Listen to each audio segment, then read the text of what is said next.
Շնորհակալություն, հարգելի գործընկերներ, միայն մի բան ավելացնեմ,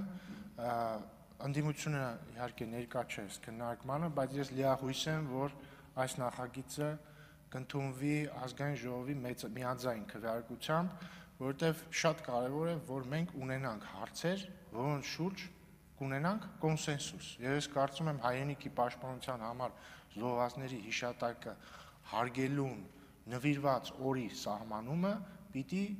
լինի այդ կոնսենսուսի մաս։ Ես կարծում եմ, որ ընդհանրապես հայրենիքի պաշտպանությունը չպիտի քաղաքականացվի, որովհետև հայրենիքը բոլորիս է, անկախ նրանից մենք ԿՊ-ական ենք, դաշնակցական, հանրապետական, թե եւ այլն։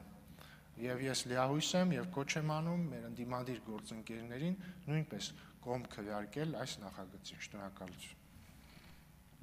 Շնորհակալություն, հարգելի գործընկերներ, հարցի քննարկումն ավարտվեց, կհանդիպենք ընդմիջումից հետո։